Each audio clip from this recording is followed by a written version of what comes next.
They looked at him the way people look at a mistake. A man in a faded flannel shirt, one hand holding a paddle he hadn't used yet, the other holding the small fingers of a 7-year-old girl with her hair in 2 uneven pigtails, standing in the middle of the most prestigious automobile auction house in Hartford, Connecticut, a room where 3-piece suits and platinum card holders were the only accepted currency. Nobody said anything out loud. Nobody needed to. A slow glance was enough, a half-second pause in conversation, a slight shift of weight away from him, as if proximity itself were a social risk. The message required no translation. You don't belong here. But Isaac Merrill hadn't come to belong. He had come to take back something that was his, and he had been patient long enough. The Voss and Aldrin auction house occupied a converted warehouse on the south edge of Hartford's financial district. Its exterior, modest enough to be easily missed, its interior designed to make every visitor feel they had walked into a different century. The ceilings ran 30 feet high. Warm amber lighting fell from exposed industrial fixtures that had been retrofitted to hold Edison bulbs, each one casting a glow that made chrome trim and polished enamel look like molten gold. The floors were gray Italian marble, and every footstep on that surface made a sound that announced itself a clean, deliberate percussion that suited the crowd perfectly, because this was a crowd that believed in announcing itself. 17 automobiles were on the day's roster. Each one sat beneath its own spotlight, elevated on a low platform, roped off with velvet cord and accompanied by a placard printed on cardstock, so heavy it could have been mistaken for engraved stone. The combined estimated value of the lots exceeded $4 million. The air smelled of leather conditioning solution, fresh ground espresso from the catering table near the east wall, and the particular variety of cologne that announces a man before he enters a room. Isaac noticed none of that when he walked in. He noticed the placard at the far end of the hall, Lot 14, and below the lot number, in the same elegant serif typeface as everything else in this building, words that had occupied a corner of his mind for 14 years. 1967 Ford Mustang, Shelby GT 500, Reserve, $280,000. He stopped walking for just a moment, not long enough for anyone nearby to notice, but long enough for the small girl beside him to look up.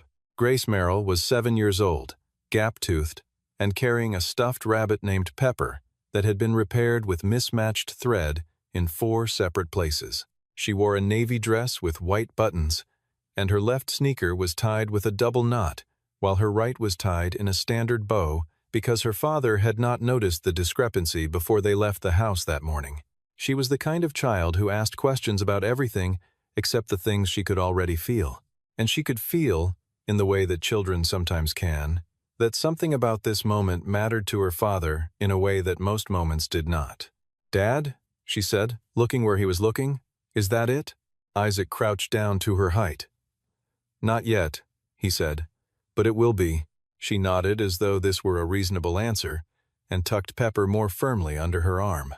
The registration desk was staffed by a young man named Jason Whitfield, whose title was Senior Auction Associate and whose gray vest, coordinating pocket square, and gold lapel pin suggested a man who had thought carefully about how he wished to be perceived. He had the practiced pleasantness of someone trained to make every guest feel welcomed while simultaneously conducting a rapid and invisible assessment of their worthiness.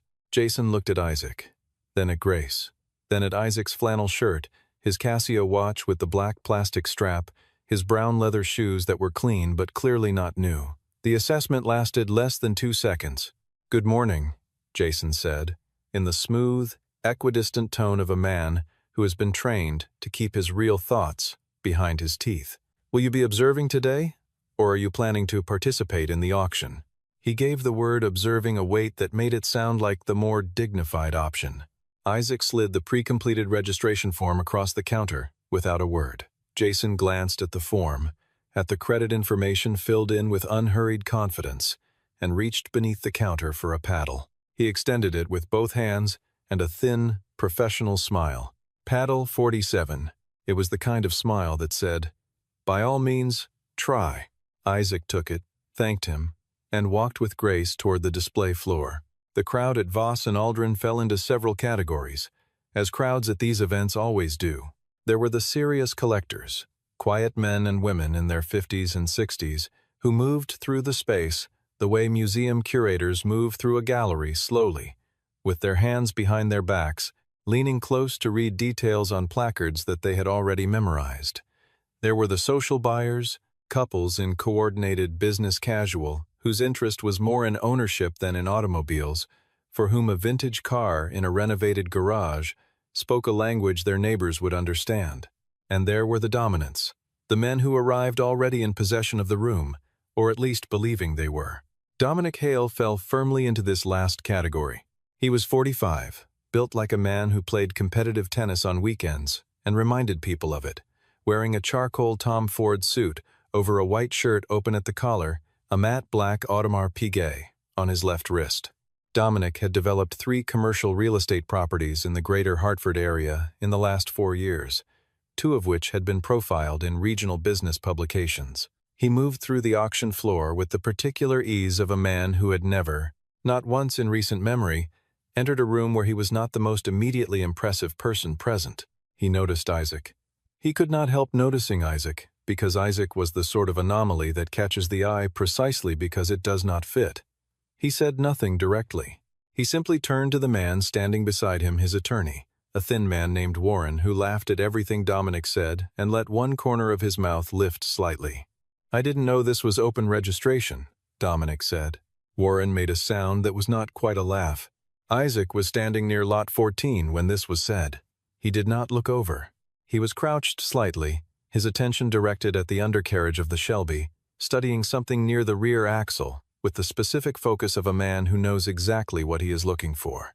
His right hand moved to the outer edge of the rear wheel well, 2 fingers tracing the seam of the metal with the gentleness of someone reading Braille. Jason materialized beside him within seconds. "Sir," Jason said, with the same calibrated pleasantness he had deployed at the desk, "we ask that guests refrain from touching the display vehicles." Isaac straightened. "I apologize," he said evenly. "I was checking the original body seam. This is an authenticated 1967 Shelby GT 500, Jason said. Slower now, as if reducing the complexity of the sentence for someone who might not immediately follow. "I think you can be confident the documentation is thorough." Dominic, nearby with his champagne glass, addressed no one in particular at a volume designed to carry.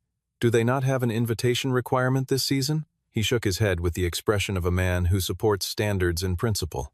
"It's a shame when these things get diluted." The thin sound of agreement moved through the cluster of people near him like a small, ugly wave. Grace stood very still beside her father. She did not understand every word, but she understood the sound of them, the particular tone adults used when they wanted to make a person feel small, without the inconvenience of saying something they could be directly blamed for.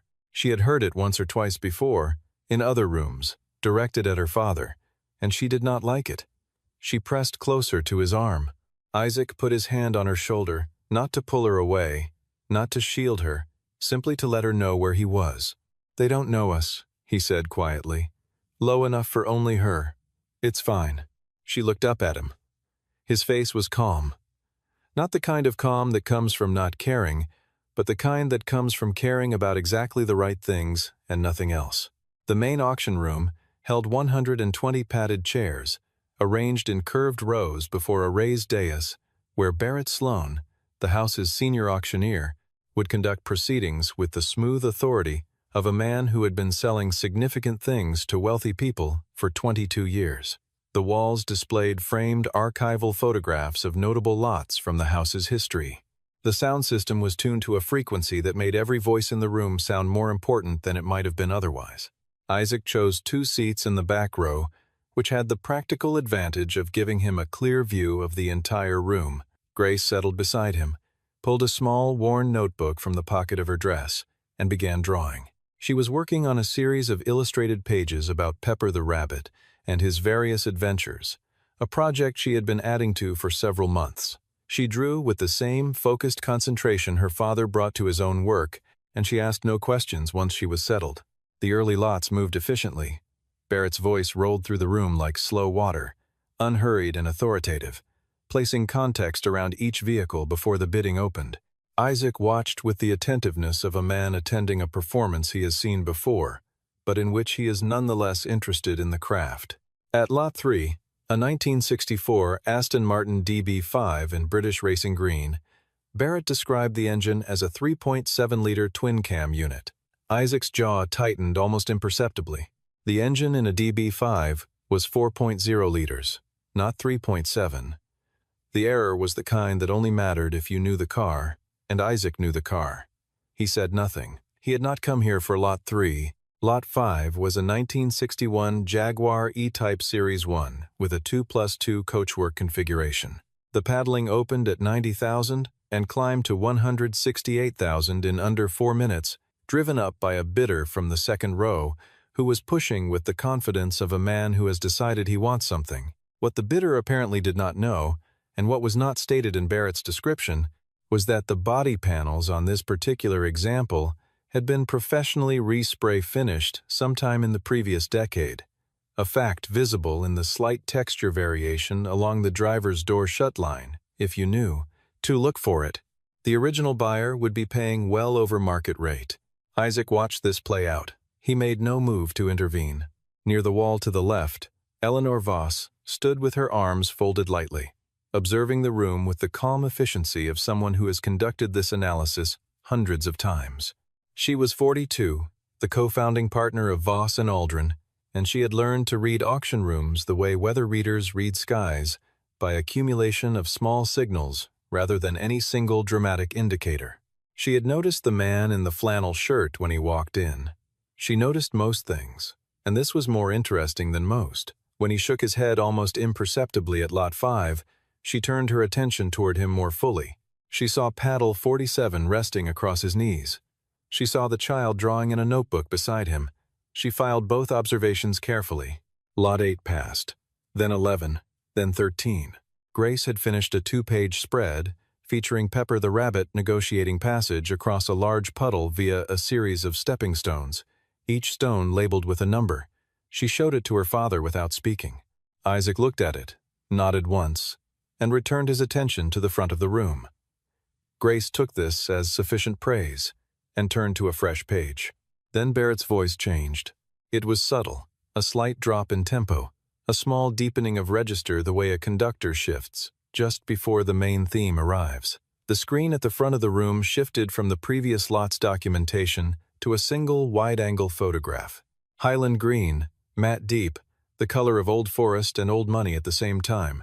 Chrome trim, white rally stripes running from hood to trunk in 2 parallel lines.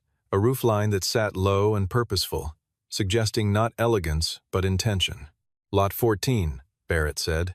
1967. Ford Mustang Shelby GT 500.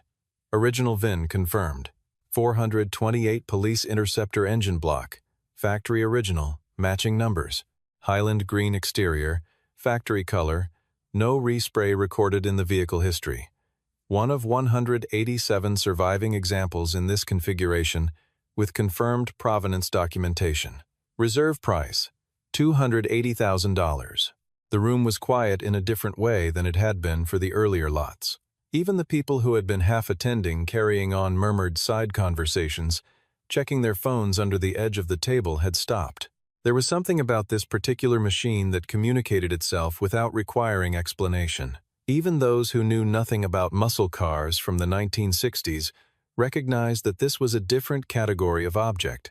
Isaac did not move, but somewhere behind his composed expression, behind the stillness he had trained himself to maintain in rooms that wanted him to be nervous, a door opened, and through it came Salem, Massachusetts, in late November. And the smell of engine oil and cold concrete, and his father's hands. Thomas Merrill had been a mechanic since the age of 17, the son of a mechanic, with no formal education beyond a trade certification and an understanding of internal combustion engines that bordered on the intuitive. He had purchased the Shelby in the spring of 1989 from a neighbor who was moving south and didn't want the complication of transporting it, paid $4,200 for it, money he had been setting aside in a coffee can under the workbench for almost 3 years. He called it the car that listened, because he said it was the only thing in his life that never argued back, and working on it, opening the hood, getting his hands into the mechanical truth of it, had a way of settling whatever in his mind, refused to settle otherwise. Isaac had grown up beside that car, the way some children grow up beside rivers or forests. It was simply part of the geography of his childhood, a fixed point around which other things were measured. By the time he was 12, he could identify every component beneath that hood by feel alone. By the time he was 16, he could hear a timing issue in the exhaust note the way a musician hears a note slightly off pitch. His father taught him not with formal lessons but with the natural transmission of a man who loves something and wants his son to love it too. Thomas Merrill died on the 7th of March, in the year Isaac turned 22, from a cardiac event that had been building undetected for years behind the day-to-day business of a man too busy and too proud to attend a doctor he couldn't afford. The hospital bills arrived afterward, stacked and methodical, and the house was liquidated to cover them. The Shelby went into the estate sale on a Tuesday afternoon. Isaac stood in the garage doorway and watched the man who bought it back out slowly onto the street, and then watched it turn the corner and disappear. And he did not call it back because there was nothing left to call it back with. That had been 14 years ago. Isaac had spent considerable portions of those years, whenever his work allowed him the margin of time and attention, tracing the car through title transfers and auction records, and the network of specialists who maintained informal knowledge of significant surviving examples of American muscle. He had come close twice. A sale in Memphis, 3 years prior, which he arrived at 6 hours too late. A private listing in upstate New York that dissolved when the seller died and the estate went into probate. Both times, he had absorbed the disappointment with the same composure he brought to everything, and gone back to the search. He had come close again, 4 months ago, when a contact forwarded him a listing through the Voss and Aldrin announcement mailing. He had read it once, put his phone down on the kitchen table, and sat in the quiet of his house for a few minutes before Grace came in and asked him if he was hungry. He told her yes, and he put the date in his calendar. Now the date was today, and the car was 30 feet in front of him, under a spotlight, exactly as it had been in his father's garage on 100 different evenings, when the overhead bulb cast the same long shadows across the same Highland green hood. Grace looked up from her notebook. She watched her father look at the screen. She didn't know the story, not the whole of it. She was 7, but she knew the edges of it, the way children know the outline of the important things their parents carry. She reached over and put her small hand on his arm, not saying anything, just registering that she was there. Across the room, Dominic Hale was already engaged in a whispered conversation with Warren, gesturing toward the screen with his champagne glass.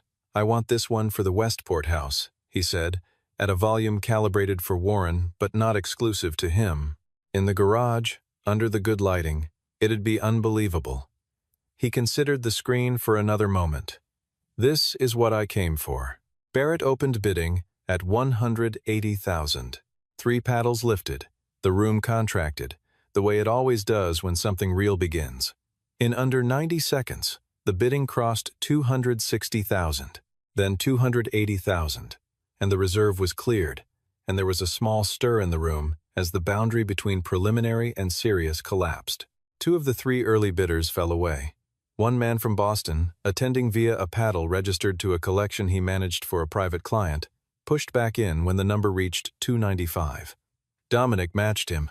The Boston bidder moved to $325. Dominic raised his paddle. $355,000. The room breathed again. Barrett acknowledged the bid with a nod and looked out over the assembled rows. Isaac still had not moved. Grace had put her notebook away.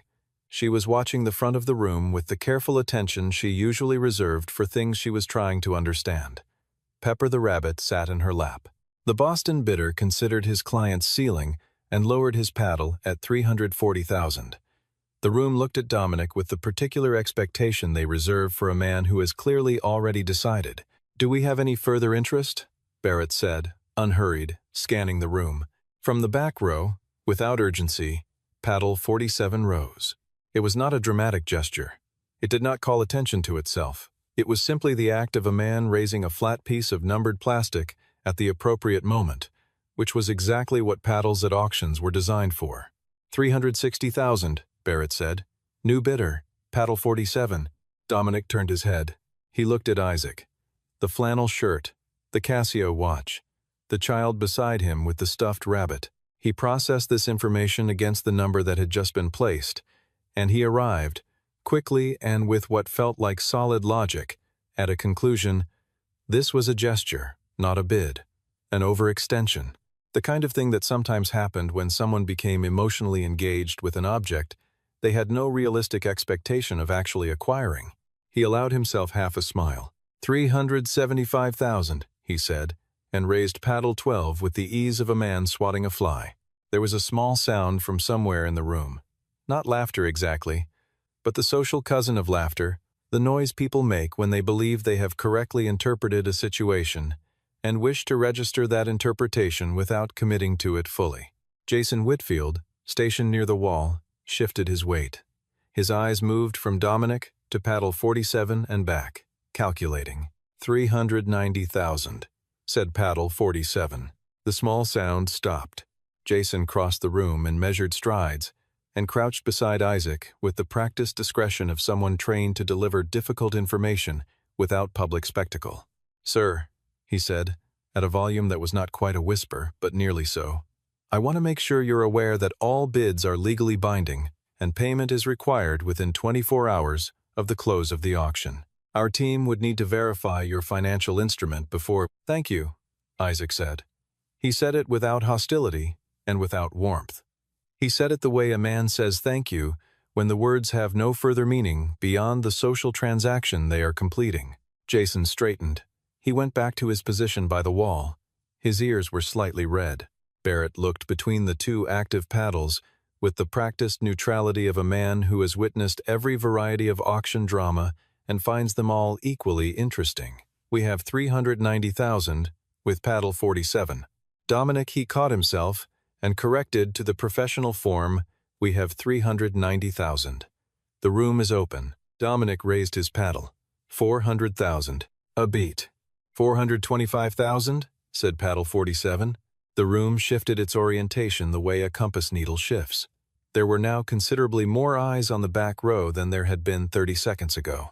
Dominic's half-smile had resolved itself into something that was no longer entirely comfortable with being called a smile.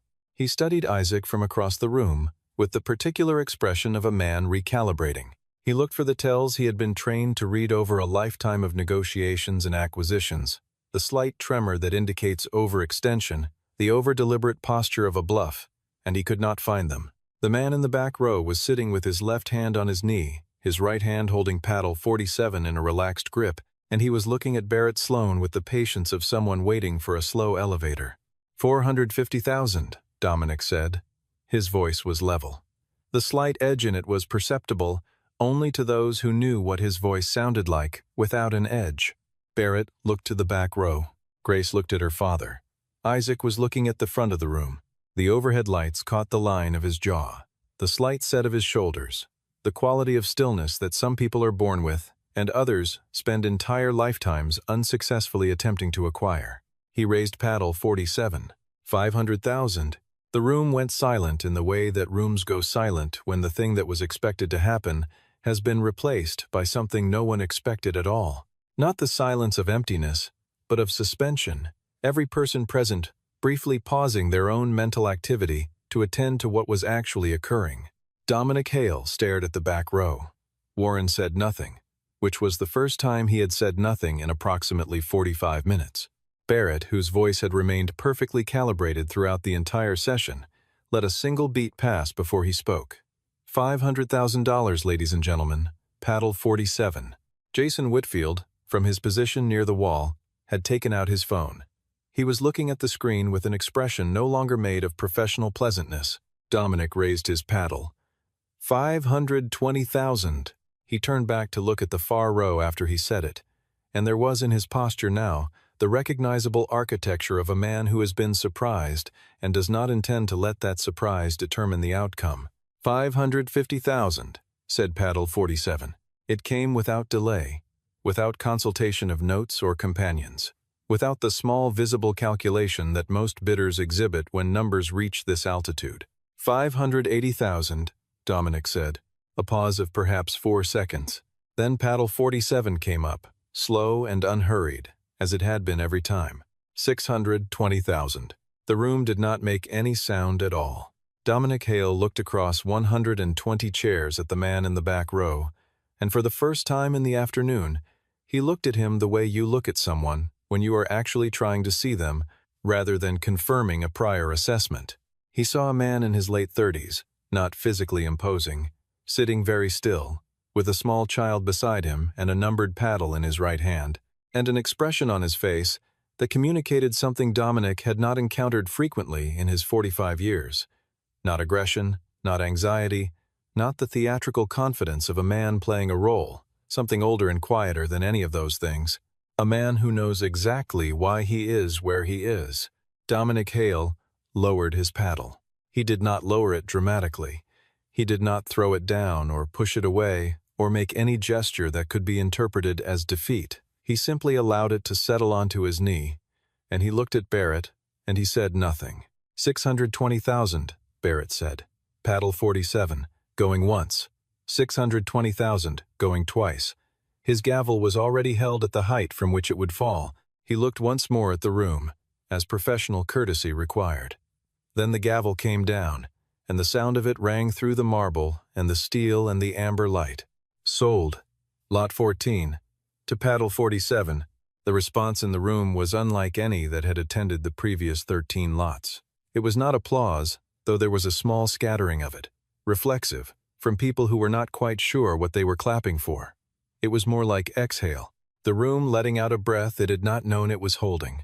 Jason Whitfield stepped back toward Isaac's row with his clipboard, and the expression of a man attempting to reconstruct his professionalism from constituent parts. Before he reached the end of the aisle, his phone buzzed. He looked at the screen. He stopped walking. He answered the call quietly, turned slightly away, listened for approximately 15 seconds, and then stood very still for a moment before he put the phone away and resumed walking toward the back row, but with a different quality to his step than he had carried in any of his previous approaches to this location. From the side entrance near the stage, a door opened, and a man walked in with the easy stride of someone who considers most rooms to be rooms he belongs in. He was in his mid-40s, taller than average, with the kind of build that suggests physical work done earlier in life, and the kind of silver and brown hair that suggests it was some time ago. He wore a navy suit and no tie, and he scanned the room with the unhurried confidence of someone who already knows most of what he needs to know about it. Cameron Rourke had been Isaac's closest friend since the years they spent working together in a small independent garage in southern New Hampshire, when Isaac was 24 and Cameron was 26, and neither of them had any idea what they were eventually going to become. They had rebuilt engines side by side, eaten lunch from foil wrappers on the hood of whatever car was currently in the bay, and argued about soccer with the passionate specificity of men who had a great deal of time and nothing particularly compelling to do with it. Cameron had subsequently built a successful vehicle investment and advisory firm, Heritage Auto Partners, with offices in 3 cities and a client roster that included several institutional collectors and 3 sovereign playing wealth funds. He found Isaac without difficulty and crossed the room to him. They shook hands, and Cameron gripped Isaac's shoulder with his free hand and said, with the cheerful directness of a man who has been friends with someone long enough to dispense with most preamble, "You were here the whole time. I thought you might lose your nerve." "When have I ever lost my nerve?" Isaac said. "Never," Cameron said. "That's why I said it." Eleanor Voss had stepped fully out of the wings now. She was an attractive woman in a composed and efficient way, with close-cropped dark hair and the kind of posture that requires no effort because it has been structural for years. She crossed the room toward Isaac without hurry, extended her hand, and said his name before he offered it. "Isaac Merrill," she said. "I'm Eleanor Voss." He shook her hand. "I'm sorry for any disruption." "On the contrary," she said. "This is the most interesting lot 14 we've had in 3 years." Jason Whitfield arrived at this moment, with his clipboard lowered to his side. He addressed Isaac, and his voice had the texture of a man who is attempting something that does not come naturally to him. "Miss Merrill, I owe you an apology for the interactions earlier today. That was not the standard of service our house is meant to provide." I know how to complete the paperwork," Isaac said simply. "Thank you." Jason nodded once, and stepped back. Dominic Hale had not left. He had remained near the front of the room through the initial post-auction shuffling, his champagne glass still in hand, the contents warm by now. He came forward when the cluster around Isaac thinned slightly, because Dominic Hale was, if nothing else, a man who felt the need to close things rather than allow them to close themselves. "Good bid," he said to Isaac, deploying the tone of someone delivering a professional assessment. Isaac looked at him. Dominic continued, "I would have done more research going in. Next time." Isaac's expression did not change. Grace had begun to fall asleep against his arm, Pepper loosening slightly in her grip. He adjusted his arm to accommodate her weight before he answered. "That car doesn't belong in Westport," he said. "Not with animosity, not with satisfaction, with the straightforward certainty of a man offering a correct observation. It needs someone who knows how to listen to it." He turned away. Dominic Hale stood with his warm champagne and nothing further to say. Cameron settled beside Eleanor near the display, where the Shelby waited, patient and green and indifferent to everything that had just occurred around it. He told her what he knew of Isaac's history with the car, speaking easily and without embellishment, the way people speak about things that don't require inflation to be impressive. He mentioned the firm Isaac had built, Ironwood Restoration, which had acquired and rehabilitated 43 historically significant American automobiles over 9 years before being purchased by a Japanese investment consortium in 2019 for a figure that Cameron named without dwelling on it. He mentioned that Isaac had served as a consulting appraiser for 3 major auction houses, one of which, he noted with a slight pause, had been Voss and Aldrin in 2017. Eleanor listened to all of this without interrupting. When Cameron finished, she said, "I know. I looked him up after Lot 3. She glanced toward the back of the room, where Isaac was settling the sleeping Grace across 2 seats while he spoke with the paperwork team. "I recognized the way he shook his head when Barrett got the Aston Martin wrong. You only make that face if you already know the answer." Cameron smiled. "He's always been like that. He knows 10 times more than he says. He was that way when we were 24 and barely getting by, and he's the same now." Eleanor looked at the Shelby for a moment. The Highland green caught the light in a way that made it look almost warm. "How long has he been looking for this car?" 14 years, Cameron said. Eleanor was quiet for a few seconds. "My father had a car like this. He sold it to pay for my first year at university." She paused. "I never looked for it." "You still have time," Cameron said. She considered this.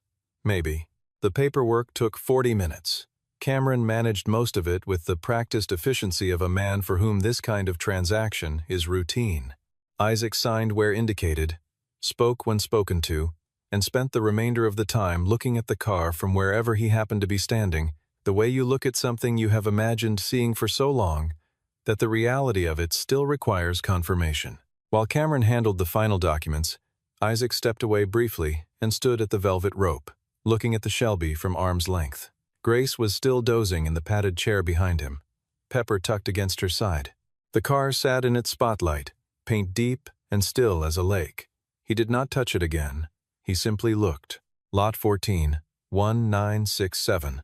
His father's hands on this hood in the cold garage in Salem, the radio on low, the sound of a wrench settling into its proper position on a bolt that had not moved in years. The specific weight of a Saturday afternoon in November, when there was nowhere to be except exactly here, and no knowledge required except the knowledge already accumulated, and nothing more valuable in the entire world than the understanding of how something broken could be made whole again. His phone buzzed. He looked at it.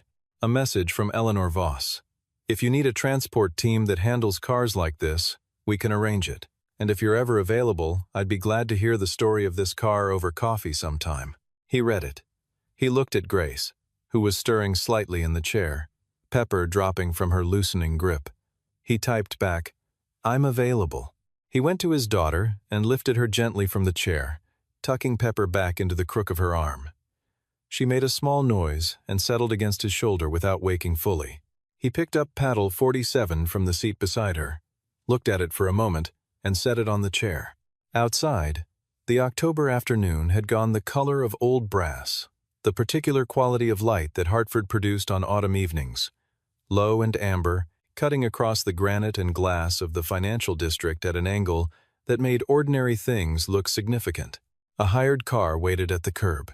Isaac carried Grace down the front steps, with the practiced ease of a man who had made this carry thousands of times, opened the rear door with his free hand, and settled her into the seat, drawing the belt across with the care he brought to everything that mattered.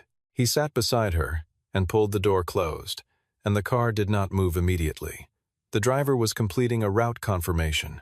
Isaac sat in the brief quiet and looked through the window at the front entrance of Voss and Aldrin, where a few guests were still filtering out, and at the sidewalk beyond, and at the street where the October light was running out. He thought about the Shelby, currently in the custody of the transport team Cameron had arranged, who would spend the next 3 days performing a complete mechanical evaluation before releasing it for delivery.